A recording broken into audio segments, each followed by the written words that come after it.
Good morning. Welcome to the 2003 Annual Store Managers Meeting. And also, home of the world's best-selling brand of air cleaners.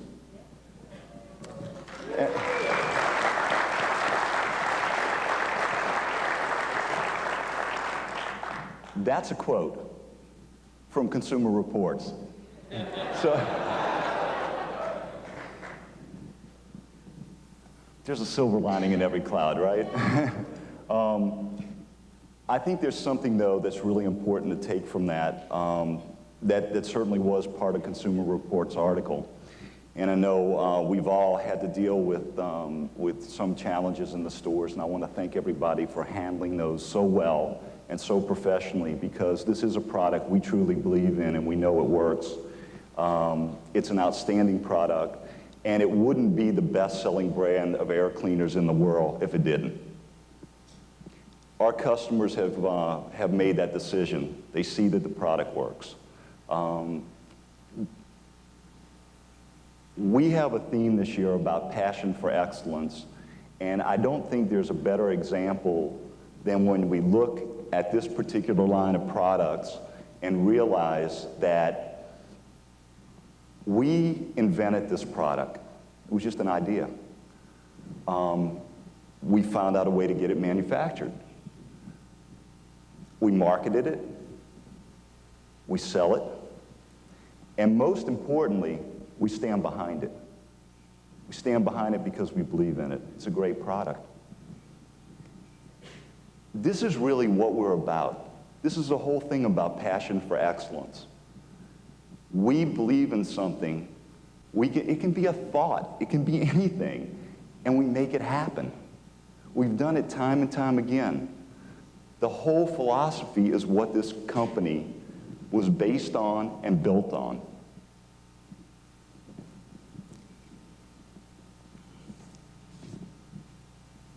I want to give everybody a little bit of insight, and a lot of you know what we go through to get where we are, and that's planning. Planning makes us the company I think we are today. It doesn't happen by accident.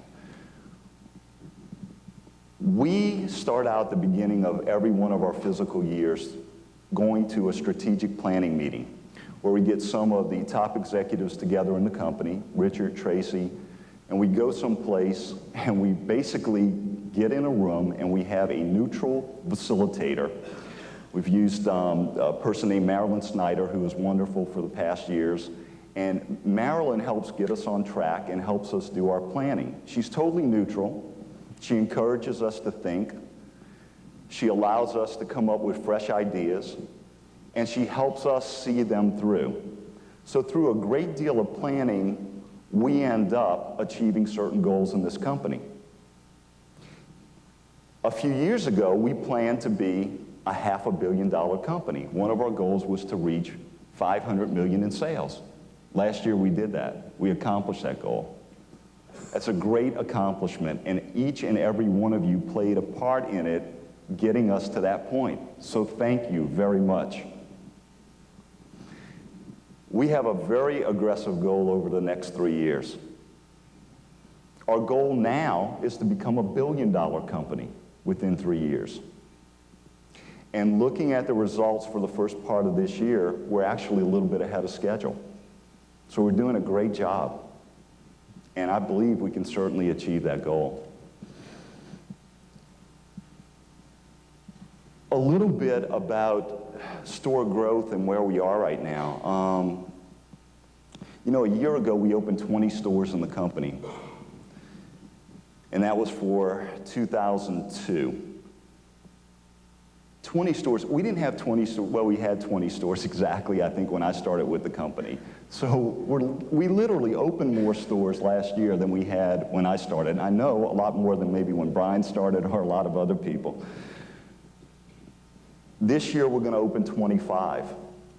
And that's 25 of our regular full-line stores. That's not counting the 3 concept stores that we're going to open as well, which we just got one of those stores open last Friday. The first one opened on Burlingame Avenue. And in case anybody doesn't know what the concept store is, it's a new type of sharper image store that the main focus is on massage chairs, air cleaners, and some of our private label stereos. There are a few other products. We sell some CDs. We sell some of our 37-inch flat screen TVs, the Sharps. But it's designed to be basically a relaxation store with a lot of very nice home products in it. And the store opened Friday for the first day. It's down on Burlingame Avenue, so anybody in the Bay Area that has a chance to get down to see it should certainly try to see it because it's a beautiful store. It's just really well done. And we look great there. We've got one corner, we've got a corner spot, and on this block, Apple has the other corner. So an Apple store's on one corner and we're on the other corner, and it just looks great. The store got off to a pretty good start. I think we did about 1,500 the first day, and the second day we only showed 600 in sales, but we have a mail order for a chair that of course won't show in the flash report until that is sent. But we're doing some advertisement. I know it's going to draw some more people in. And again, I'd encourage people in the Bay Area to try to get in and see it. And then as we start opening more stores throughout the country, people will have an opportunity to see them as well. Annapolis is going to be our second store that we're going to open. And then we're going to open a store down in South Florida in Wellington Greens. So we will have 3 of these open before the end of before the holiday, I should say. Next year, our goal will be to open 30 new regular full-line stores. So again, we just keep growing, and it's creating so many opportunities that are wonderful for everybody here. At this meeting, there are 41 new store managers that were not here last year. And most of that is through our growth. It's by having new stores. Part of it's turnover and some change, but the majority of it is really from just opening new stores. And I think the opportunities that are there for each and every one of us are just incredible. There's no limit to them right now. We really have an opportunity to grow with this company and continue to expand. And a lot of companies, when they get to be this size, don't continue to have the opportunities because they cut down or they don't open as many stores. But it's really not the case for us. And one of the things I want to talk to everybody about this morning is really what we're going to do and how we're going to be prepared to meet the challenges that we'll face with opening 30 new stores next year. That's probably going to mean 3 to 4 district managers, maybe a new regional. There are opportunities there. But in order for us to maximize our opportunities, we've got to have the right people in place to meet the challenges that we'll be faced with.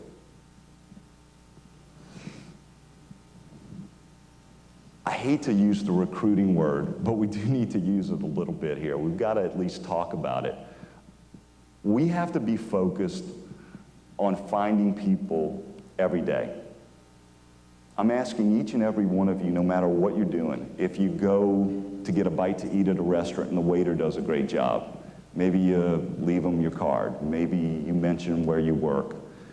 But you know, most importantly, know people in the center where you work. Make sure you know the other store managers in the center.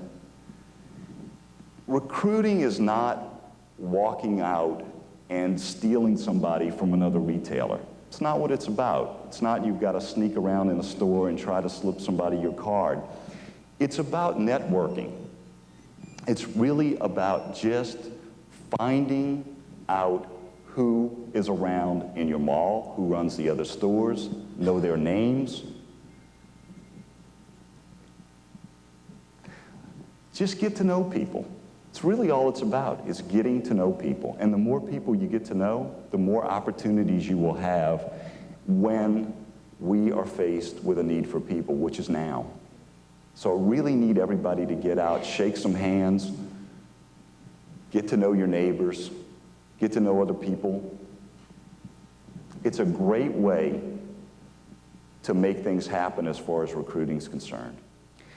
There's another side of things, too, that I really think that's important to mention, and that is, don't forget, we need to bring the people that we have along. And so that's training. So this is really two-edged. We do need to recruit, and we need to bring new people into the company, but the other side is we've got to give the people we have every opportunity to succeed. And the best way to do that is just not to put them out on the sales floor and expect them to do a good job. We do expect them to do a good job, but you got to give them every tool that you possibly can to help them succeed. We have a great training program. We've got videos, we've got binders, we've got checklists, we've got product quiz, we've got all kinds of things. But if you don't use those tools, you're not going to get the most out of your people. And training is something that happens every single day. If you see somebody out on the sales floor and they didn't show up dressed the way you thought they should have dressed up, it's not up to our standards, you have to pull them aside and you have to mention something to them. If they're not interacting with a customer the way you think they should be, take them aside after and just show them how it could be done better. You know, each and every one of you are leaders in here. You know, we use the terms captain of the ship, and the most important thing is that everyone here understands that they are in charge, you are in charge of your store. No one else is in charge of your store. You are. You're the ones that can make a difference every day in your store. You know, priorities change all the time. You go in, you're set in the morning, you have in your mind, I got to get that planogram done, I have to do this, I have to do that, and you're convinced you're going to be on a path and you're going to do that. But you walk into the store, and the phone rings, and somebody calls in sick. And the back door's ringing, the shipment's there early. And then the phone's ringing, and a customer's got a concern or a complaint. And then you still got that planogram you have to do. And one of your associates is running 5 minutes late. And this is all before you open the door at 10 o'clock in the morning. I mean, does any of that sound familiar? Okay. It's what happens in our stores. But don't lose focus. Understand that your focus is taking care of your customer. That's the most important thing. I want you to do the planogram, and I want your store to be clean, and I want you to have good people, and I want you to train them, and we want all those things, but the only way we'll achieve it is with each manager here staying focused and understanding what their priorities are. Take care of the customer. Get good people, train good people, give them every opportunity to succeed, and your stores will be successful.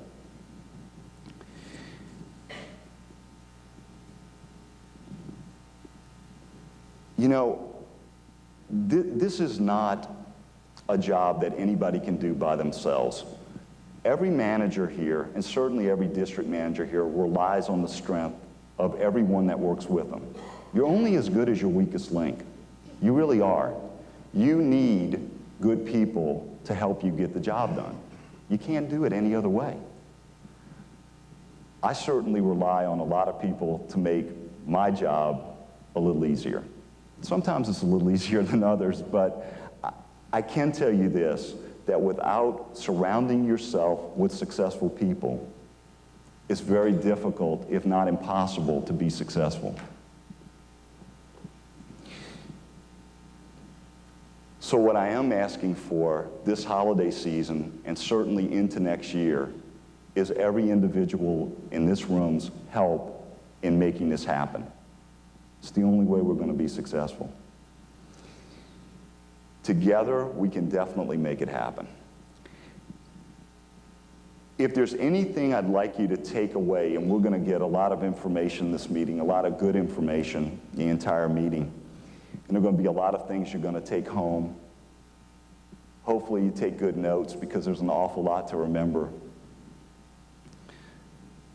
But if there is one thing I would love everybody to remember, and it's that this goal of excellence in this company, what we stand for, having everyone strive to be the best that they could possibly be, is all about what you do and your focus. So I need your help to make that happen.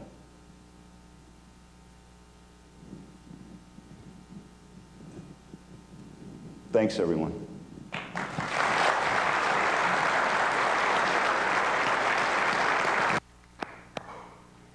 Wow, thank you, Craig. Good morning, everybody. Good morning. Look at this room. You think we were a Fortune 500 company, huh? Well, with our sales growth that Craig had just shared with you, we do have it within our overall company's goal and objective to reach that $1 billion mark by the year 2005. So that's huge. $1 billion. We feel real good about that. Well, you know, as I looked at this room, I got goosebumps because I've been around for 15 years. And every year, I've gone through this with Sherry and the last 5 with Craig. And we just get better and better at this. For those of you who's come back for all those years, you know what I'm talking about. And for those who join us for the first time, it gets better every year. So imagine that. You know, I thought I'd start out today with a little retail humor. You know, my repertoire of jokes is nowhere near Jeff Forgan's, our Executive Vice President, CFO. But I thought I'd try. I'll give it a try. It's early in the morning. So the ABC company decided to run this huge morning madness sale. But they're going to start at 7 o'clock in the morning. And they advertise like everything is 75% off in the local newspaper. So lo and behold, the day of the morning madness sale, at 5 o'clock, people were started to line up right outside the store. And the line started to get really long. So at about 5 minutes to 7, this one fellow came up to the end of the line, took a look at it, and shook his head, and just started to run up as fast as he can to the front of the line. And the people at the front of the line said, hey, wait a minute, we've been waiting for 2 hours. He grabbed him and just shook him up and threw him all the way back to the end of the line. Oh, so this poor fellow took a deep breath. He said, I got to do this. So he runs back up to the front of the line. And then the front people say, hey, what's wrong with you? We told you, don't cut. Grabs him and just slaps him around. Throws him all the way back to the end of the line. So this poor fella, they go, oh, what am I going to do? So he just given all his might, runs back to the front of the line again. And he say, hold it, before the front of the line could ever do anything to him. I've got the keys that would open the door. I'm the store manager. Let me in.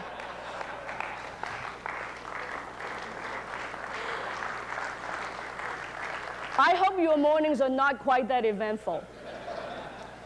But you do hold the keys to our more than 140 stores.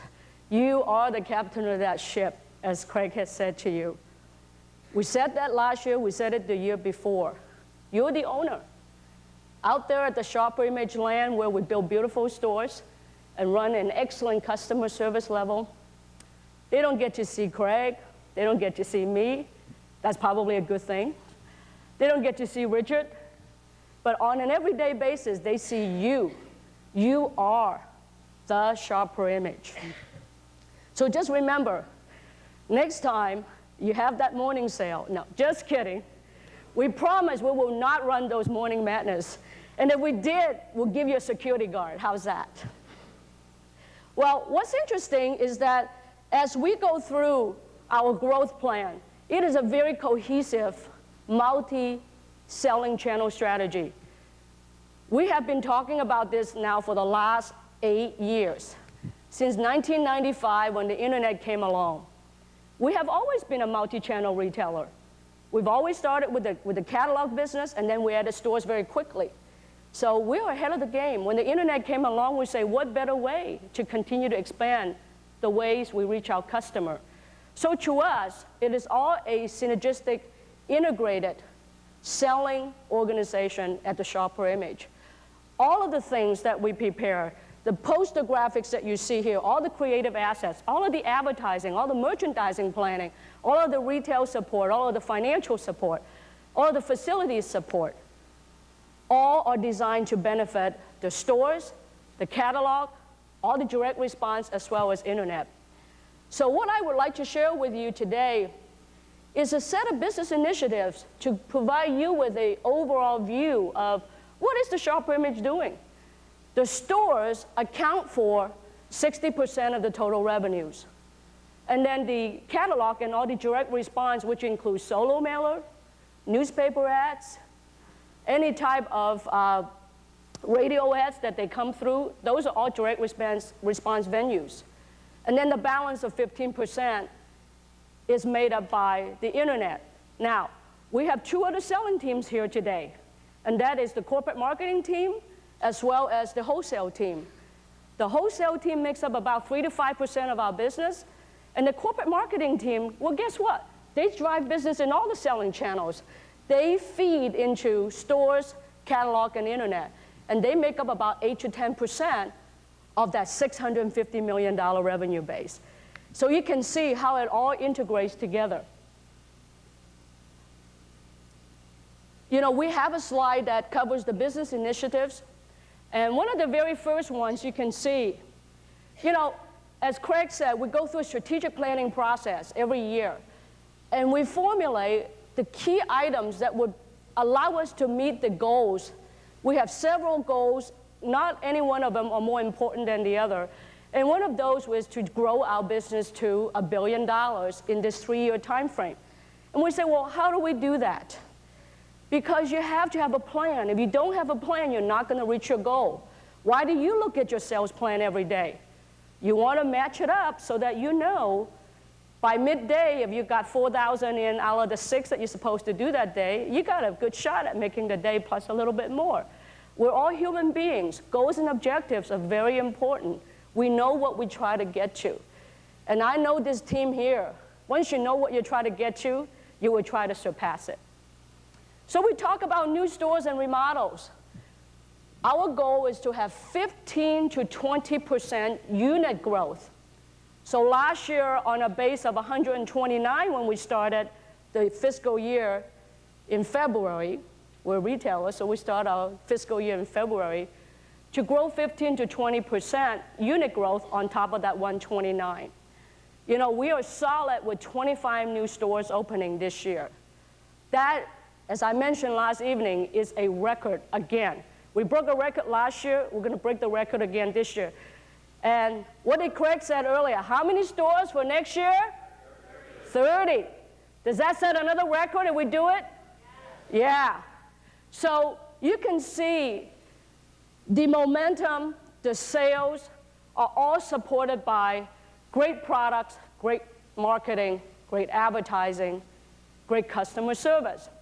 So with the new stores and remodel, I do want to just share with you, because of the demographic change that we've seen over the last 5 to 7 years, meaning that we're appealing to a much broader base of consumers.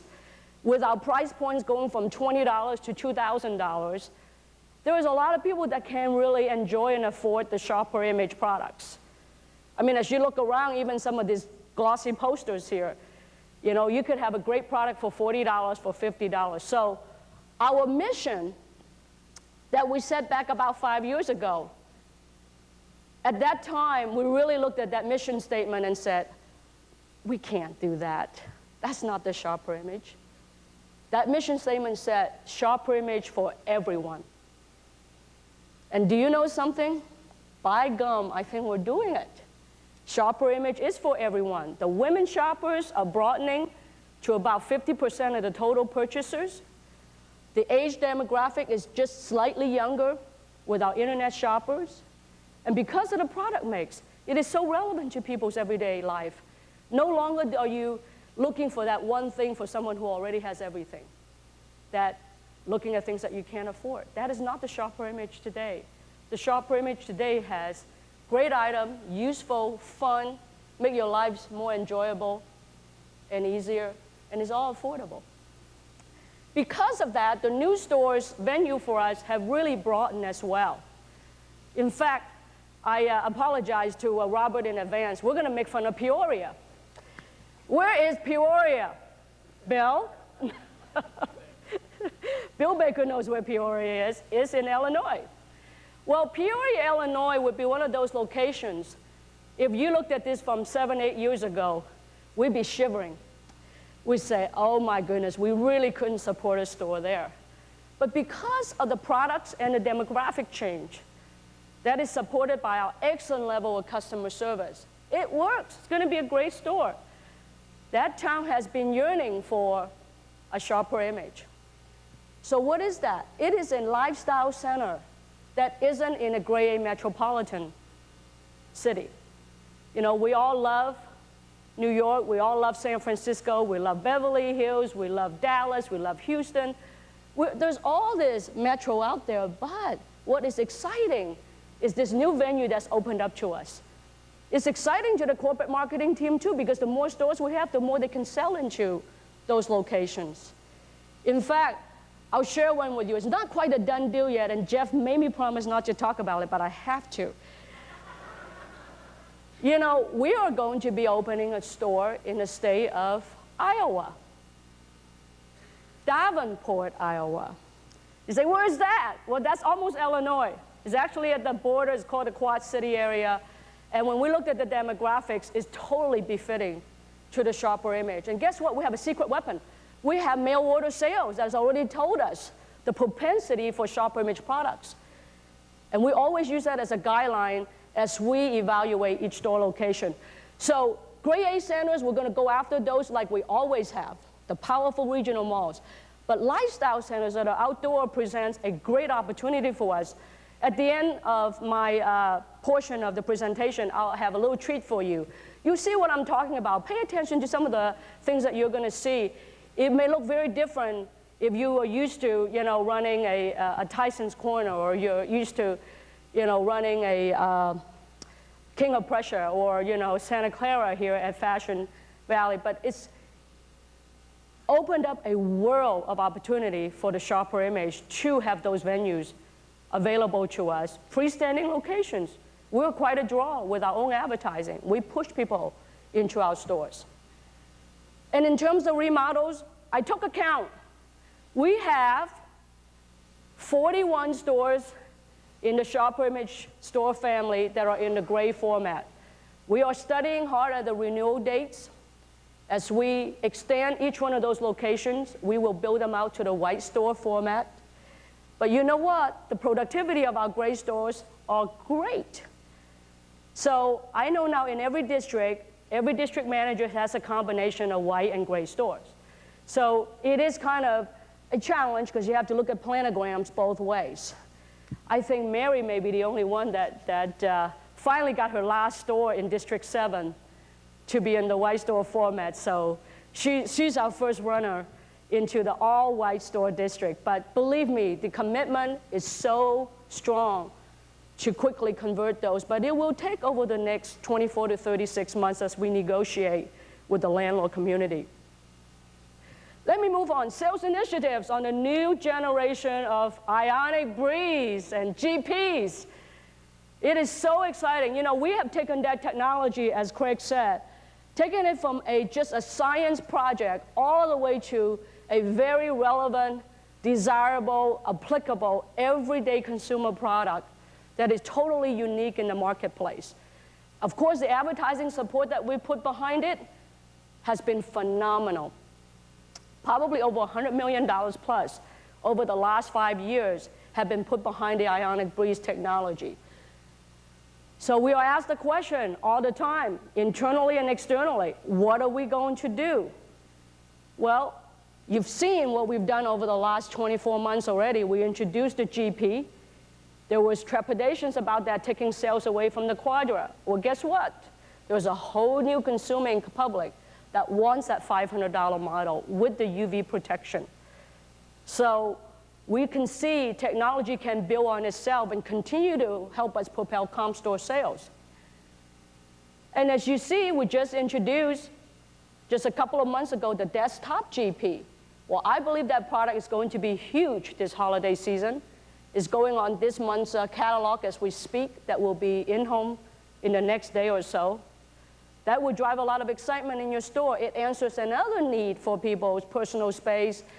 You know, we saw many of the folks in New York when we did our follow-on offering in May.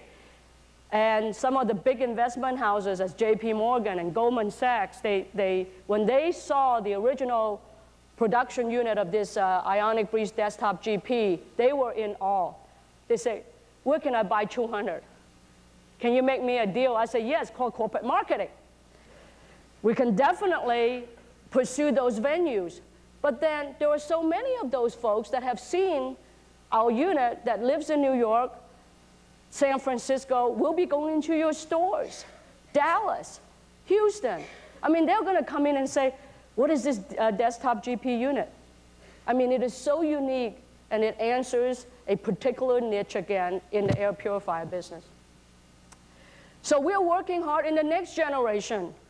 You know, while you're all out there selling the current generations, believe me, SI Design, Richard, Merchant team are behind the scene working 18 months in advance to get us the next generation is going to wow the customer. What does that mean to the current sales? Nothing. You keep doing what you're doing. That is what a product development company does. We continue to come up with new bells and whistles to surprise and delight that customer so that when they come in next year, you know, we've transitioned very successfully. How many of you remember the SI624? All right. And then how many of you remember transitioning to the SI637? And then how many of you remember when we introduced the SI730? Ha! I'm telling you, there is a theme here, guys and women and ladies.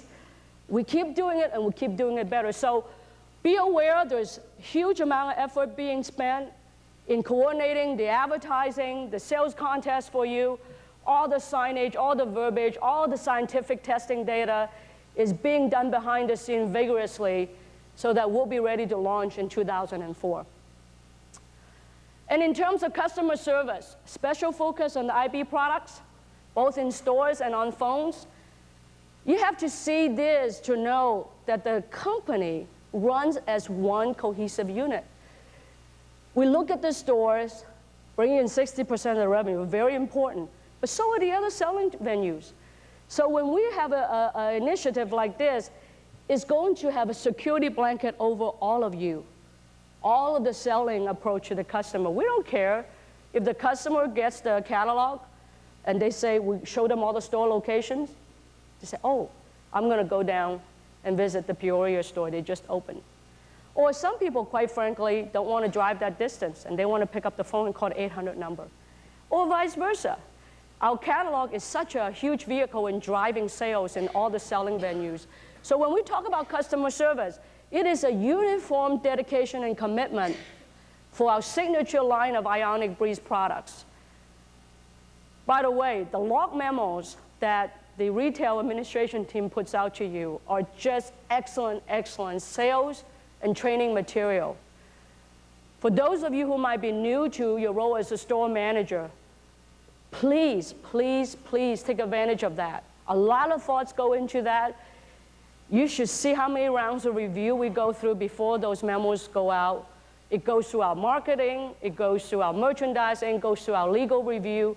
We want to give you the tools, the secret weapon, to go out there and sell. But not just you, because like Craig said, you know, maybe there are days, hopefully you'll get your days off. When the days that you're not there, your assistant managers, who's running the show right now back home, by the way, and it's always fun to see how competitive they are when you're gone, you know. There's a sales contest going on right now for the assistant managers.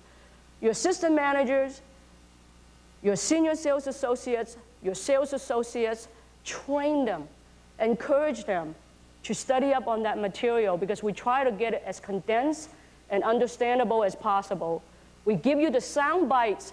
Sometimes all you have with your customer is 15 seconds. You don't get a second shot at it. So we try to give you those sound bites so that it can come off your tongue like this. We drill back and forth on customer service. If someone comes back with an Ionic Breeze in their hands, what is the first thing we do to them? You do read your log memo. Oh, you want my heart. Thank you, thank you, thank you. You take it from them. You shift the burden to you. Customers already spend $350 with us, or $500 or $750. Do you know more than 50% buy that second unit? The good word of mouth on Ionic Breeze is just phenomenal. I can't believe how good it is. There's not really a day that I would go by without someone saying, oh, you know, as soon as they find out I work for the SHRP image, they don't even know what I do. I don't know what I do sometimes. I try to explain what I do to my 8-year-old daughter, and I found myself at a loss of words. And she finally figured it out for me. She said, Mommy, you just tell other people what you do. Leave it to your 8-year-old to call it the way it is, right? Now, I am so lucky. I'm the luckiest person in this world to have all of you as our backbone support. But customer service is so important out there.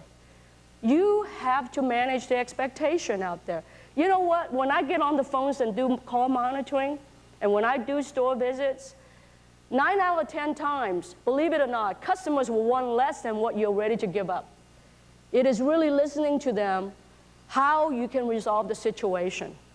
And with our Ionic Breeze products, we even step up to an even higher level. That's why our theme this year, Passion for Excellence, is so appropriate. Darn, we're good at what we do. You're good at what you do. But we could even get better. And that's where that excellence comes in. It's striving to just obtain that edge one more notch. Just punch it up one more notch. Oh, that's a cooking show, sorry. But that is so true. I cannot convey my sentiment even, I can't do it any stronger than to ask you every day to take care of that customer. If he's had it or she's had it for 6 months and there's some issue with it, they mentioned that somehow it's not what they exactly had imagined it would do, or there's some noise in it, and they would like to return it. And that is past our 60-day term. But according to our log memo that you all read so closely, we should take it back. You know, they want to, if we offer the merchandise credit first, fine, try it once, politely. Because, you know, it's such a great product, we have such confidence in it. And over the last 5 years, the technology really has been strengthened, solidified. I feel so great about our IB line of products. But if customer isn't the same way, go with them. Take it back. See if they want to do anything else. There's a ton of products that are great in our stores. Some would want to shop some more, some would not. That's great. Do you know when I study your shop reports? Yes, I do look at them. Mystery shop reports. You know, we get great grades on our shop reports, but we also do returns. We're sneaky about that. We have a guy that a shopper come in and buy it, and then he'll return it later. We actually score a few points higher on our returns transaction than we do on the selling transaction. That's great, that's fine. Because it is in that return transaction that you're going to keep that customer coming back next time. And that is the word of mouth that we're enjoying at the strongest point in our company's history right now, and you're responsible for it. So please, take care of your customer. You're the owner out there. You hold that key, remember, even if you get beat up every morning. You're the owner out there.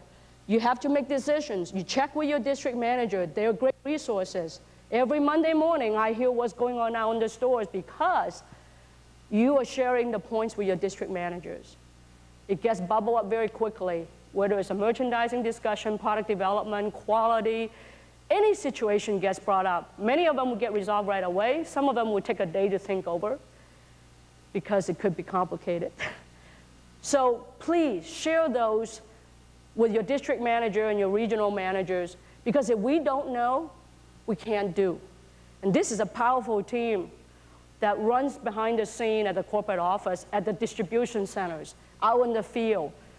The communication is a hallmark of why we're so successful. There's no big egos here. We listen, we say, what were we thinking of? And we go change it. And product development is so great because we have our own internal team. We can go through them very quickly. Outside vendors may take up to 2 years to make a change. Well, guess what? We could make a change anywhere from 2 weeks to 2 months, depending on how complicated the change is. So take advantage of that. So the moral of that point is bring up your issues. If you're seeing out there customer service-wise, we need to be aware of something, please bring them up. We're talking about the IB and GP technology.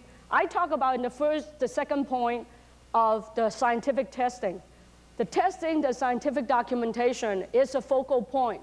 We have devoted extra human being resources, dollar resources, science contacts, to the extent that is much more robust than we have done in the past 5 years. So you'll see more of the scientific support coming out to be shared with you as we go through the current generation and the next generation. Gift card sales. We heard loud and clear last year, gift cards were an issue. It's a clunky way to issue gift cards under the prior system. And guess what? It's still not working perfectly right now. We have, oh, I got a laugh out of that one. Okay, I'm going to protect Greg Alexander for a moment here. You know, many of you know Greg. He's the head of our IT. That doesn't even do him justice to call him the head of IT. This man is so smart and so committed and so dedicated. He's got a great team of supporting project managers. And believe me, the gift card is on top of the priority to make sure that all the issues that you might have seen out there is addressed one at a time. You know, to you, it all feels like it's just broken. It's not working. But believe it or not, there's been 30 different things that has made the gift card a challenge at the POS side. So I make the commitment to you, again, I will not offer up eggs throwing at me, okay? I don't do that. But I offer you up the commitment that we're so focused on the technology because we've got a great POP that is coming out as an effort of the working team. When it becomes a business initiative, we really go after it to focus our resources on it. So that is coming down the pike to you. You see all the improvement, all the dedication in terms of separating out the gift card from a technology perspective so that the connectivity stays up along with your credit card authorization. RSG program. You guys are terrific. I can't believe this. It was totally like a switch would just turn on. Actually, it was like 1,000 switches being turned on. We partnered up with a great company by the name of NEW. So last year we had a really tough time. We say, well, the new warranty program is new. And then we finally had to say the new warranty program is NEW, the new program. You will see those selling team again within the next, I think they're on Wednesday. So you'll get to feel the excitement again of the RSG program. I am so proud of you to have achieved in August, the data that I saw was the highest.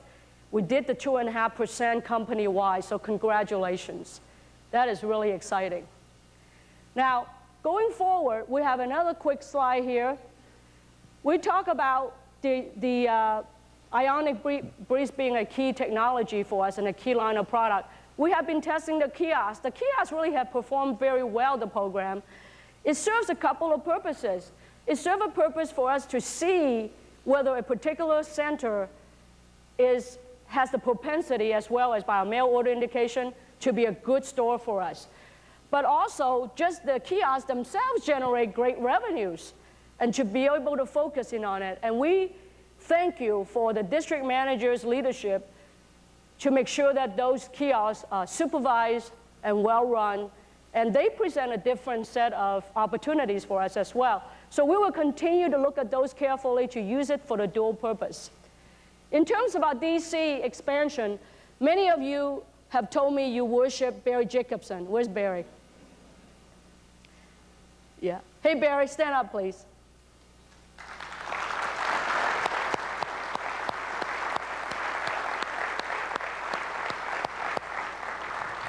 And we've got Nick Norman here. We've got Mike Nelson here. Mike Nelson's not here today. Okay. But you know these guys. They are so committed to helping all of you to get shipments to your stores, even if it means every day. So, by the way, we are very successful in adding our East Coast distribution center.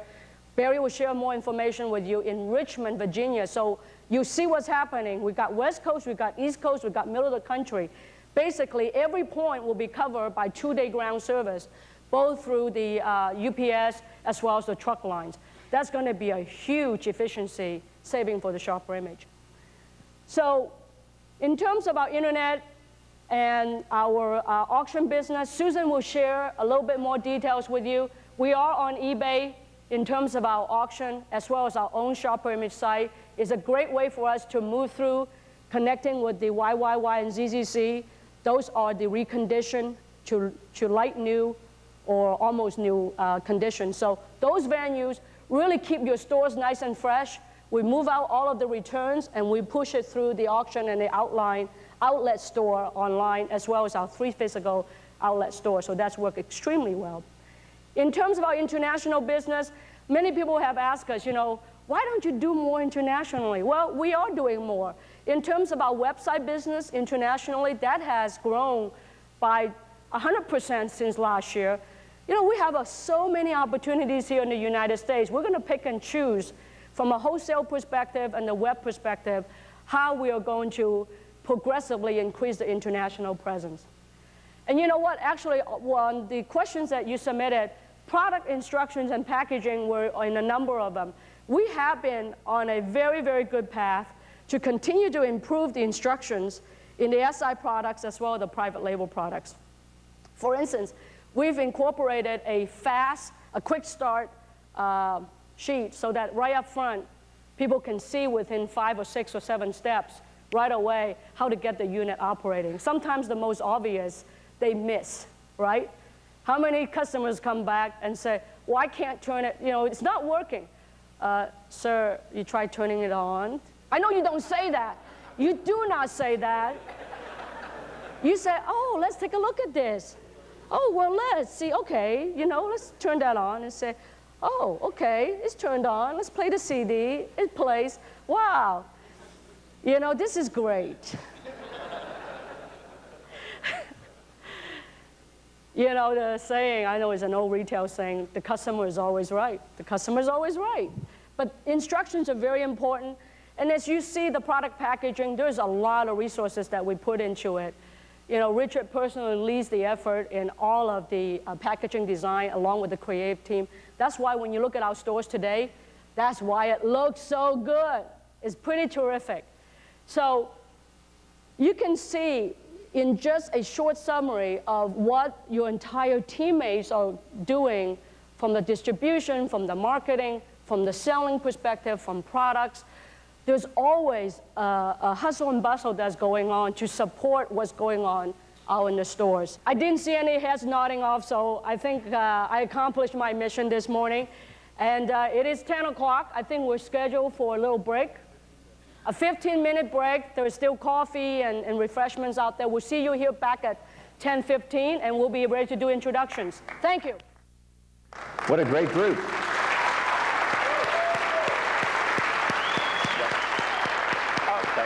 Thank you. Whoa, that's nice.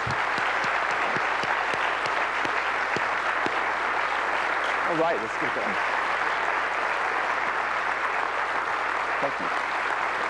Okay, let's do this. Come on. Thank you. Well, for me, it's been, 26 years this year, because we had our 25th anniversary last year. Actually, for me, it really started in 1971. And I thought I would just spend a moment covering a little bit of our history for those of you who haven't heard this, and just share a few minutes of that with you. Then there's some other things I want to cover in my 20 minutes. The SHRP image sort of group and the people that we've kept for so long, I think, is a tremendous part of our culture, that people aspect to our business. So for those of you who have been here a long, long time, you already know this and feel this. And I like to think of our business as almost more of a family business, even though it's a public corporation. We try and run it more like a family business. That's why it's so important to me that we keep our name tags on. It helps me learn your first names and begin to get more familiar with who you are and know your face and your name. And of course, for all the new people, it's really convenient. So thank you for doing that.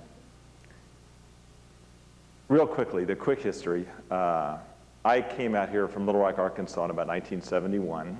And then by about 1977, what I'd been doing, which was an office supplies business I started, got translated into a mail order business. And the first product was a runner's watch in 1977. So that watch was enormously successful as a one-page magazine ad because it was the first time you could ever buy a digital waterproof stopwatch for $70. So finding a product was the key to our beginning. And the other part of the key was the approach to the customer.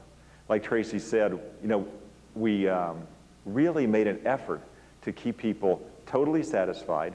And if they weren't, we were happy to let them return it. And the reason for that's very simple, just that my belief is that if we keep people coming back to us, they'll buy something later. And so I want to treat customers as if we're going to have them for 20 years. And so at times it seems it's too generous, but it's actually a very calculated generosity which is designed to keep them coming back and buying more and more from us. Now obviously this has somewhat worked because here we are 26 years after that first ad ran, and we've got more customers than ever. So then the first ad did so well that I decided to start this catalog in 1979. And I didn't know much about the catalog business, but I thought if you put together some fun, interesting, colorful products and some intelligent copy and some great photography, that might be successful. And it was. And people were beating a path to the office to buy the products, so we decided to open a store in 1981. And that worked great, so we opened up more stores, and then eventually went public in 1987. So here, the first 10 years, it had been so easy. By the way, I got to tell you, out of the 26 years, there were like the 2 fantastic years, and there was a great year, and some unbelievable years. I think I was thinking, oh my God, I can't believe this year. That was the unbelievable year. And that started about 1989, 90. It was terrible because we had had so much easy success for so many years that people were really copying us. And there was lots of catalogs in other retail stores that looked exactly like us. There was even a department in Macy's on the 6th floor where you walk up and you thought you were at the SHRP Image, but it wasn't the SHRP Image. So I thought, shoot, we have got to change our business strategy. Just selling other people's products, sometimes at low margins, was not going to be a successful strategy for the future because we had been too successful and people were copying us too much. So we embarked upon this mission, which with hindsight was rather foolish, I think, to decide to make our own products from scratch. Like we literally sit around a table, think up the idea, go design the electronic circuit, create the tools to make the injection moldings, do the industrial design ourselves, and make a product from scratch. Well, that's really ambitious. I mean, it was sort of crazy for a retailer to think they could do that. But yet, we embarked upon this, and I think the first one was a key organizer or a tie rack, or maybe we did them both simultaneously. And interestingly, they really sold and got our name out there. So we thought we'd do a few more. Well, that was about 1993 we started on that. So now 10 years later, 80% of everything we're selling is either something we created totally ourselves, or it's something we totally have distributed exclusively in the US, something we import and distribute exclusively in the US, 80%. So we still have some great products like the Casio cameras and the interactive health. But 80% of everything we sell is totally proprietary to us. Hey, speaking of interactive health, I want to do a fun thing this afternoon. You know, Interactive Health is a company that supplies the massage chairs, obviously. And Matt Woolman is the fellow who's primarily been responsible for running Interactive Health. His dad started the business. So he's going to come here this afternoon about 12:30 or 1, along with Craig Womack. And Craig has now been promoted to CEO, Chief Executive Officer of Interactive Health. And Matt is going to step aside to be Senior Advisor.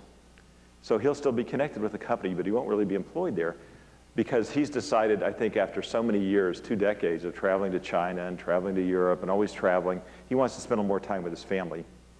And has decided to reorganize the business in such a way that he's going to step back, spend more time privately. Craig's going to be the CEO. So anyway, at 12:30 or 1, whenever we get around to it, I'm going to introduce Craig, who's going to be here and tell us his commitment to supporting our massage chair program and his commitment to helping you with better products and better support for our customers.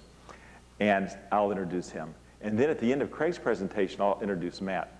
So I thought what would be fun is we would sort of just do a little bit of, I don't know if it'll work or not, but we'll try it. So here's the idea, is I got these little signs made. Again, I don't know if this is going to work. It's just a fun thing. We'll see if it works. Okay, there are 3 different signs here. Okay, one says cheer, one says stand up, and one says applause. This is like a little takeoff on the Shrek movie. So I need a volunteer to be the applause person. But it'd be better if you're sort of on the end here. Okay, Michael, you do applause. Okay, take this. Okay, hold that. Somebody's got to do stand up. Somebody's going to sit on the end and do stand up later on. Okay, you want to do it? Okay. And then somebody's got to do cheer. Okay, let Betty do it. Or Ken. Okay, so I'll introduce Matt, and I'll thank him. And as he comes to the podium, we'll sort of politely applaud, and we won't show him the signs. And then what I want you to do is sort of stand up and just sort of flash the sign. And you can let Matt see it or not. And then we'll raise our applause to a higher level. And then we'll follow that with stand up. Okay, after she does that for a few minutes, and then you'll do stand up, and then we'll sort of stand up and do it.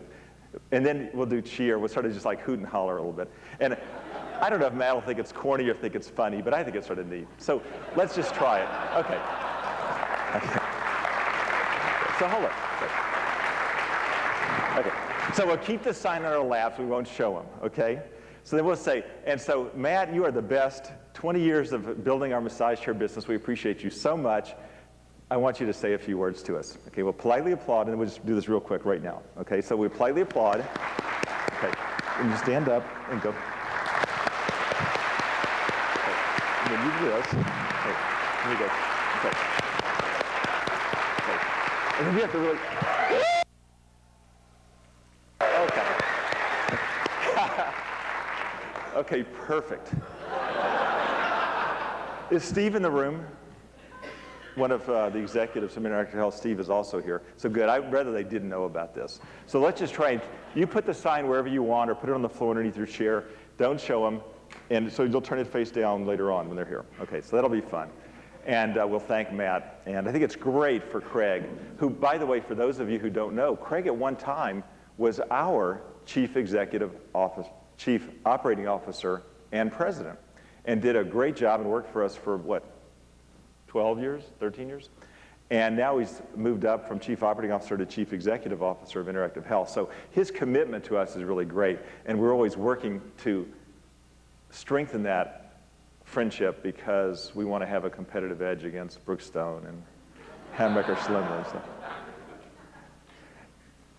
Okay, so nowadays, all these products are primarily ours, coming back to the story here, except a few brand name products like Interactive Health and some Casio products and Olympus. And, we sell a few others. Bose has been real good for us.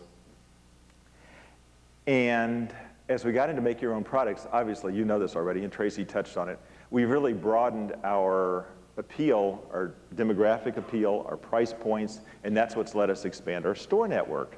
And that's been great for our business because it lets us spread our cost of products over a broader range, a broader quantity of products. So instead of just making 5,000, we can make like 10 or 20,000 of something, which is really helpful when you're manufacturing products.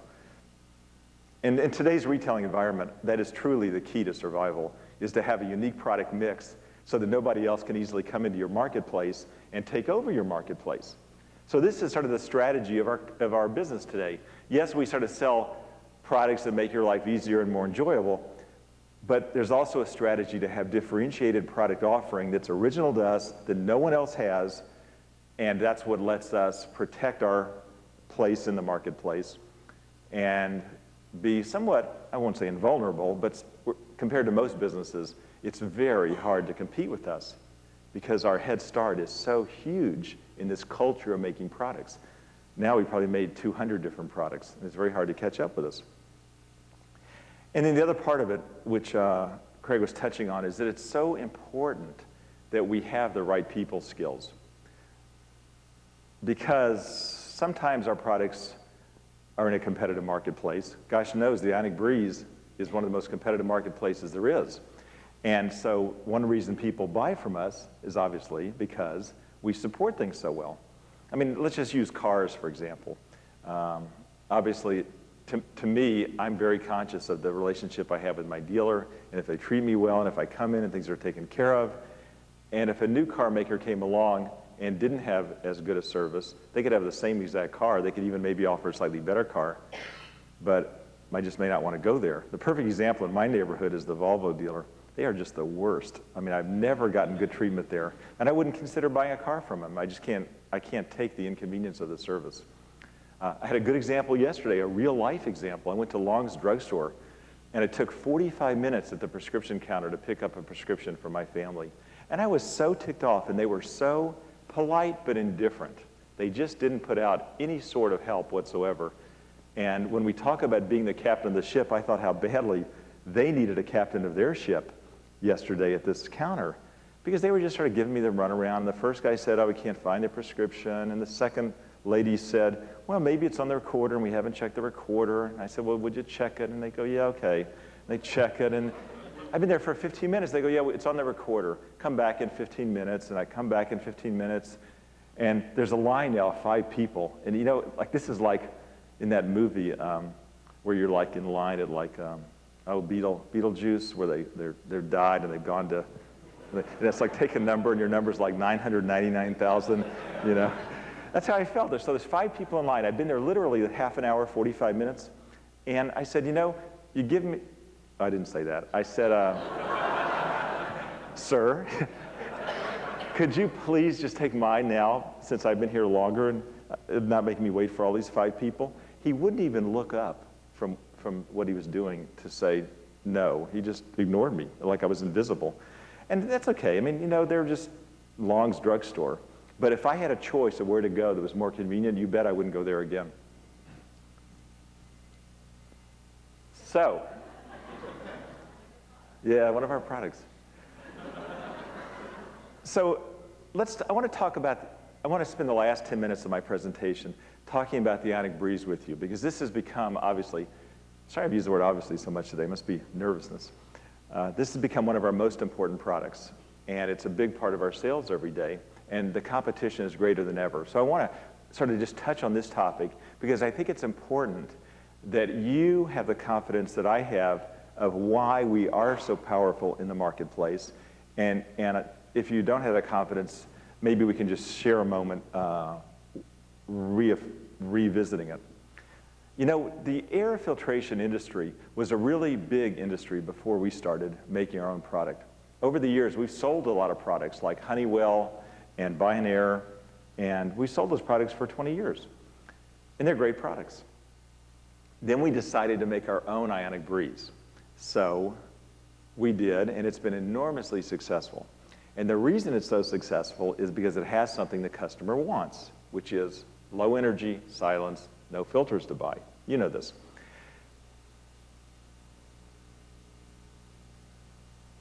Historically, most of the products in the field have had fans, so they move a lot of air. So when we get occasionally criticized by people like Consumer Reports, it's very frustrating, because they don't really want to look at what we're doing a whole lot in terms of a new technology. It'd sort of be like if Car and Driver did a road test of the best cars, and they didn't really understand like hybrid cars, like the Toyota Prius that's gas electric, gets about 40 miles, 50 miles to the gallon. But it also has a 0 to 60 time of what? Does anybody know? 2 hours. 0 to 60 is a common measurement of car performance. So what do you think the Prius is?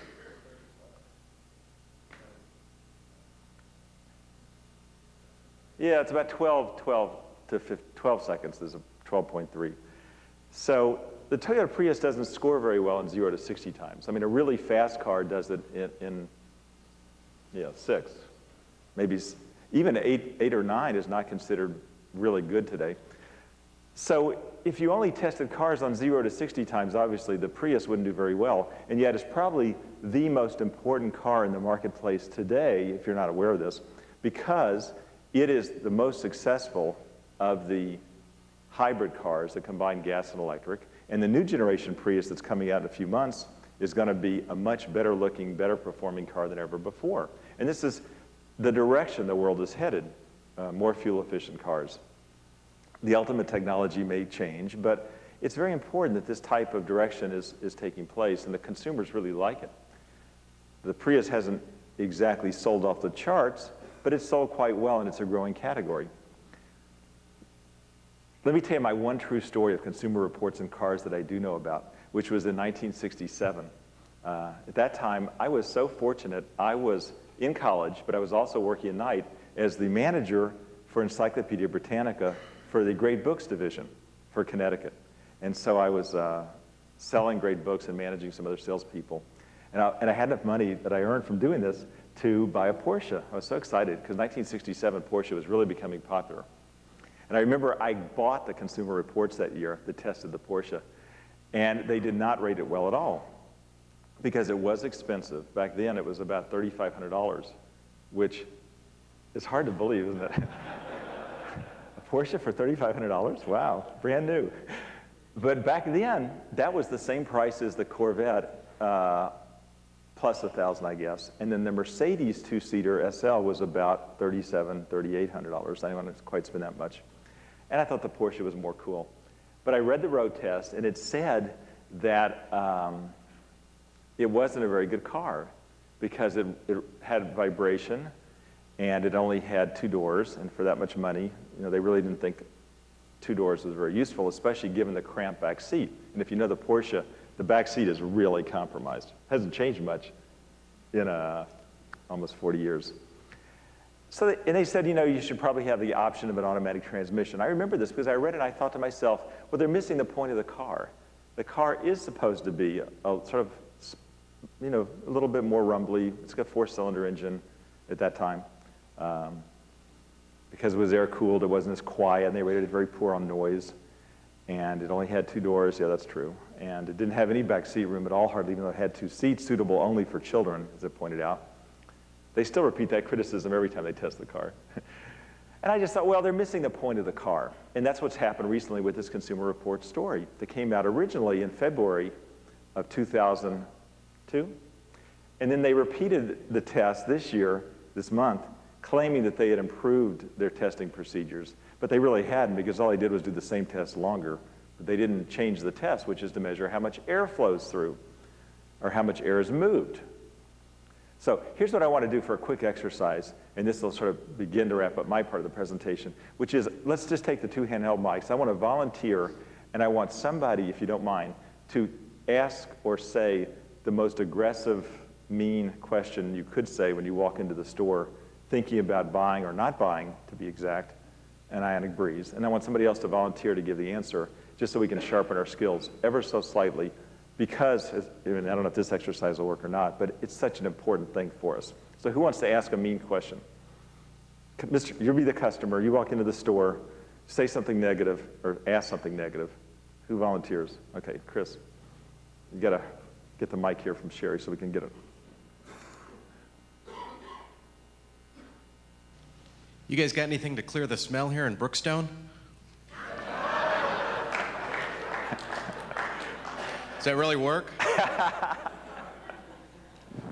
Where's that product I see on TV, that expensive air cleaner? Does it really work, or is it just a fake? Are you just making a lot of money? Okay, does that question come up occasionally? Okay, who wants to take a stab at answering it? And we'll do our best, just educated answer. We won't, fault you if it's not quite the right answer, but there's no right answer, really. Who wants to take a stab? Andre from Beverly Hills. You're looking at the air purifier you've seen on TV. We have the ionic breeze here. Moves the air about 6 times an hour.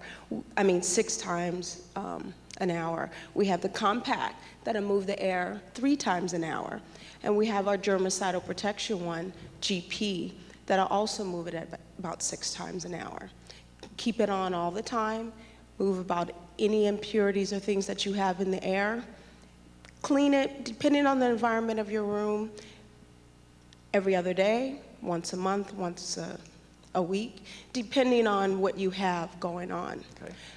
Take the collection grid out, wipe it down, kind of turn it over after you take the collection grid out to kind of keep it clean, put it back in, Okay. and you can leave it on without any process. I'm going to stop you, only, not because this isn't good, but only because I'm assuming you're in Beverly Hills, and this is probably Jennifer Lopez, and she Yep. probably has like a pink diamond ring she wants to return at the jeweler's down the street for the money or something. So let's try another question, a difficult, hard question that a customer asks.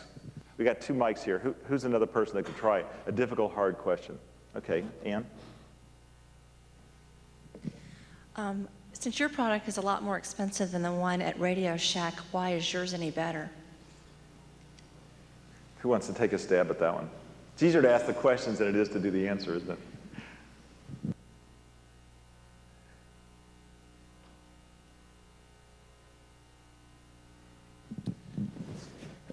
Hi, everybody. I'm Carlos from Basic.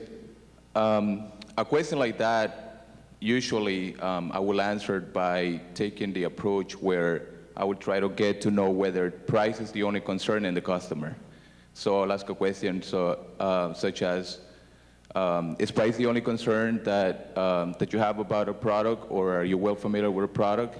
And if they answer whatever, they say, well, yes, I'm a little bit concerned with the price. Then I mentioned the fact that the product, if they see it on terms of the 5-year warranty that the product has to offer, they actually will save money. So I would take that approach. I would say, yes, right now maybe our product is about $200 more expensive, but if you use it for a year, what you would save in electricity, you would save in air filter, and overall, just the benefit, which is the most important aspect, Okay. you actually save money. Okay, let's try another difficult question. Because I want to hear the questions. Yes. I read in Consumer Reports that your machine doesn't have a very good clean air delivery rate. How's it going to work if it doesn't have a very good clean air delivery rate? Okay. Who's going to try and answer that one?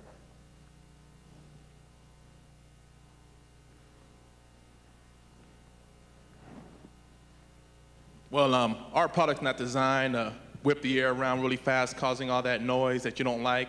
It's designed to run 24/7, 24 hours a day, all night. You won't hear a peep, you won't worry about your energy bill, and you won't shut it off, because once you shut it off, it does you any good. So. Okay. Is there another tough question?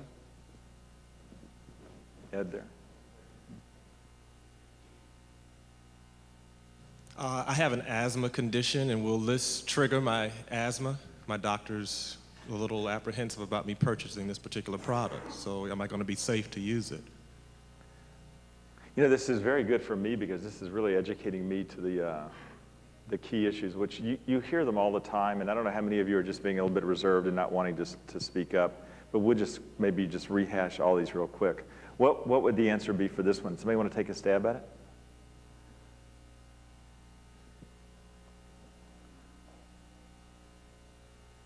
Well, I'd start off by saying, absolutely, sir. What you're going to want to do is go and have a very long conversation with your doctor exactly what the ionic breeze is going to do. It has been tested. It doesn't have any showings one way or the other if there is going to be a problem with asthma. But because it is a pre-existing medical condition, it would always be pertinent for you to get the proper information to your physician and get an exacting 100% idea from him what would be good for you and good for your environment. Now, the product is always going to do well for you, and we do back it with some very serious customer care and customer service. It is the #1 selling item we do have, so we 100% back it up. You can buy it now. Right now, it does have the 60-day money-back guarantee. And with that, if your doctor does say it's not very good, you can bring it on back. We'll give you 100% your money back, no problem. But I would talk to your doctor first. That was great.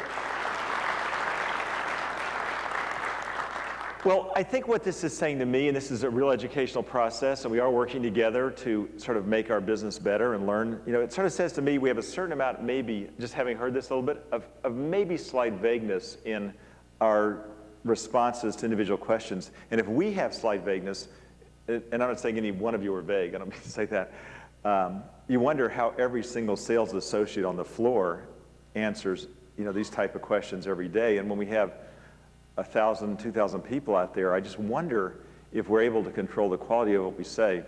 But let's start by, if you don't mind, let me take a stab at a couple, and then maybe we'll think about whether we should do anything more formal to distribute more information. We probably have enough information out there. It's probably getting people to read the information we have, but I don't know.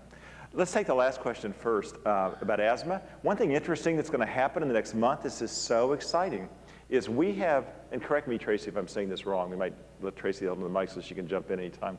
We have received a seal, which we're going to be publishing by putting it on the product, on the box, and on signage. And it's probably, has it gone out yet? Not quite, or it's gone out. We're ready to do. Okay, we're ready to do it. And this is from the Asthma and Allergy, you don't have to write this down because you'll see it in their stores in a week, from the Asthma and Allergy Foundation of America. AAFA has given us an official seal now, and at the top it says, with their logo, Asthma and Allergy Foundation of America, and the bottom says, Ionic Breeze proven to reduce airborne irritants and allergens, including cat dander, smoke, pollen, something like that. So this seal is really official. So one thing we can say to the customers, sir, we're really proud of the fact that the Asthma and Allergy Foundation of America has examined our product and reviewed our research and has given us this seal that says that it's proved to reduce airborne irritants and allergens. And I don't think the Asthma and Allergy Foundation would do that unless it was really confident of their results. I think it also rebuts the consumer's report thing a little bit. If the ozone question comes up, which y'all didn't say ozone verbatim, but I think it's a hot topic because most fan-driven products don't create as much ozone as our product does. Ozone is a byproduct that's created by copier machines and laser printers, among other things, that's a combination of oxygen molecules. It's not a chemical, or I guess everything's a chemical, but it's not a synthetic or some artificial gas that's generated. It's actually just taking O2 molecules, oxygen, and recombining them into O3 molecules. So if you take 3 oxygen molecules, you end up with 2 ozone molecules, but it starts as oxygen. And half an hour later, it will be oxygen again, because that's about the half-life of the O3 molecule, is about 30 minutes. And that slight recombination of ozone is an unstable form of oxygen. And as it breaks down and turns back into oxygen, it oxidizes things by attaching itself. And that's why the Ionic Breeze helps reduce odors and molds and mildews, is through this oxidation, which is really oxygen just combining with things, like oxygen combines with iron to make rust. It's not necessarily harmful, but some people, very few, do have a hypersensitivity to that recombination of ozone. Can I use the analogy for a second? Some people have the hypersensitivity to fragrance, and some people have a hypersensitivity to milk products. That doesn't mean that necessarily milk is bad or that fragrance is bad. It just means that some people, for whatever reason, are hypersensitive to milk. And usually they know it, and so we want to be aware of that, but it's not really much of an issue. Yes? Well, the government has established levels, and the official level established by the U.S. government is 50 parts per billion. 50 per billion is not very many parts. I mean, take a billion people and move 50 of them to the side. That would not seem like very many out of a billion if you had like the crowd of a billion in this room. It took 50, that's not very many. And when you walk outdoors in just normal air, you might very well get 50 parts per billion. So it isn't necessarily a negative, it just is.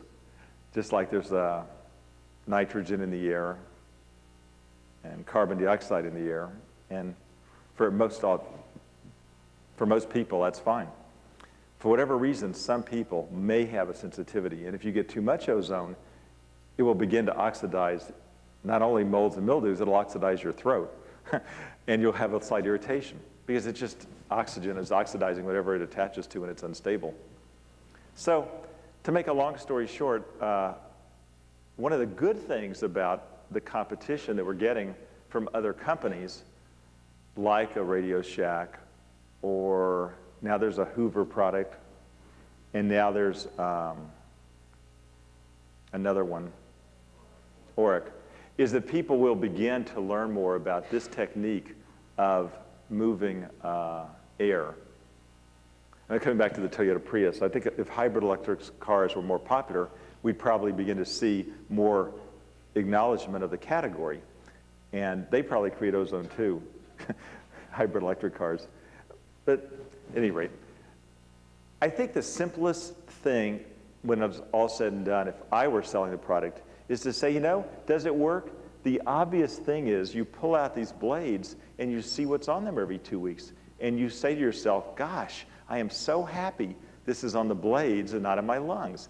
And that's the proof. And then people say, but I read in Consumer Reports that it doesn't move much air. And the answer is like, I use the simple analogy. This is just like somebody came into the car lot and said, what's the fastest car on the lot? Because that's the car I was told to buy. Well, that isn't the way most people shop for cars at all. They want the most capacity, or they want the best fuel economy, or they want the one they can use every day for whatever purpose they have. But the fastest, that isn't necessarily what they want. So when we test HEPA air filters for clean air delivery rate, we're really testing for the fastest. And ours is not the fastest. We don't pretend it is, Mr. Customer. But what we do say is it's the most fuel efficient. It uses roughly 10 or 20 watts of electricity, which is like a night light. You never have to go scrambling around to buy those $100 filters, and you leave it on 24 hours a day silently. So I think you'll find this is one you really can live with. And, what you said, we're unique in that we offer you this 60-day return privilege. So you take it home and try it. And if you don't think it's just the greatest, then bring it back in 60 days. It's not a problem. But you'll see what's on there in 2 weeks, and you'll be really happy. And then we should touch on the fact that we're probably the only people that really promote a 5-year warranty. I mean, that is so amazing that we have that much confidence that we're going to exchange the product for 5 years. And quite frankly, if it was 6 years, 7 years, or 8 years, I don't personally mind if you exchange their product, because we don't want a bad product out there. We don't want the bad word of mouth at a cocktail party. We want the customer to be happy. We want them to tell a friend that we're the greatest and the product's the greatest and our customer service was so good. And that's why they're going to buy from us the next 5 years, because they like the relationship. We're the ones that have the 60-day return privilege. We're the ones that have the 5-year warranty. And it doesn't matter if somebody else has a similar product. It may help develop awareness of the category. It may take some of the stigma away from the word ozone. It may help the Consumer Reports understand that a low-impact, low-energy, 24-hour-a-day technique is a great approach to cleaning your air every day. So that competition actually may help us in some respects. But what's going to keep us selling to the customer is the fact that they like the relationship with you so much. Our policies and your personality is what makes it happen. And Tracy touched on, and Craig's touched on taking the product from them. That is so cool, because that's a psychological thing. So, in summary, I appreciate so much the family atmosphere that we have. I want to know every one of your names personally. I want to be able to say hello to you. I hope someday my memory will be so great I can cope with 200 and then 300 stores. But we have 2 declining charts here, though. The memory is going down every year, and the stores are going up. So what will happen is the signs will get bigger every year. Is that size too big for a name badge?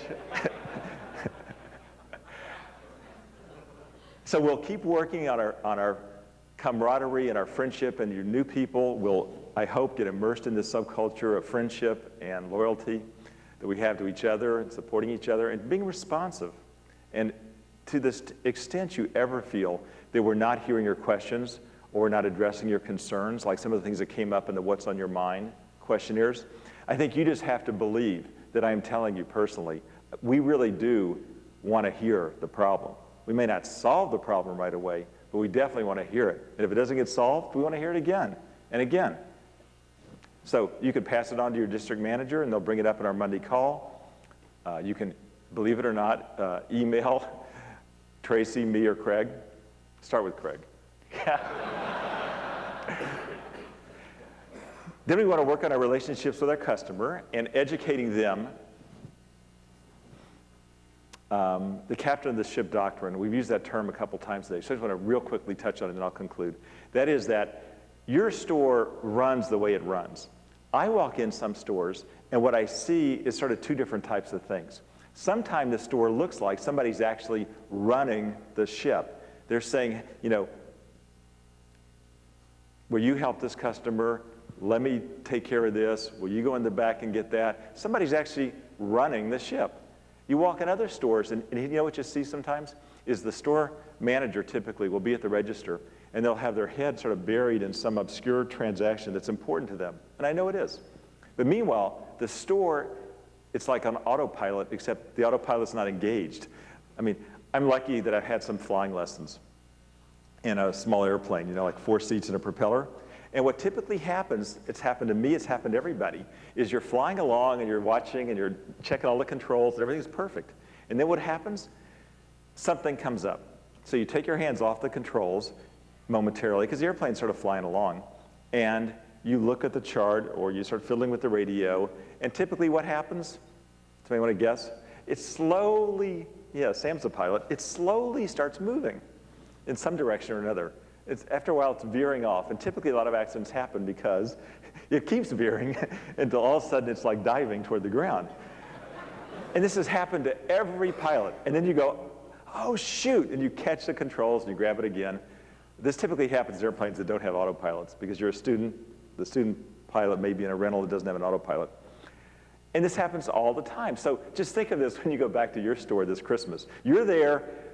You're sort of in a store without an autopilot, because there is no autopilot really unless you delegate it to the assistant manager to make sure that he's or she is the captain of the ship. And this, I'm just telling you this because this has happened to me repeatedly for 26 years, is that you got to watch this. And for those of you that are newer, you haven't heard this captain of the ship sort of term as much, so I want to emphasize it. So we'll work on our captaining of our ships. We'll keep building that relationship with the customer, have the confidence that we have some neat new products coming out in the Ionic Breeze line to keep our position in the marketplace. But the reason they're buying the product, it's partly because it fills the need and it's so good and it's proven through 3 generations. But it's a lot because of the relationship. It's not just the product. And then you'll hear some fun products this afternoon, of which the coolest, I think, is the second one up there called Saxy, S-A-X-X-Y. This is from SHRP Image Design. It's a major toy product for us, and you're going to be selling a lot of them if everything delivers on time. Okay, so this Christmas, more than ever, we're doing a slightly different approach than we have 10 years ago. And I just want to, for those of you who came here, and I promise I'm going to end in 2 sentences here almost. For those of you who came here, I think we're going to wow you with 100 new products. You know, we've really learned it doesn't do any good to bring in 100 new products and then have some of them be late, some of them not work, some of them disappoint the customer, some of them not sell, then have to deal with all those problems and mark them down in January or get out of them. So more and more what we're doing, I think, is trying to introduce products all year, find out what sells, and then make sure you have plenty of them for Christmas.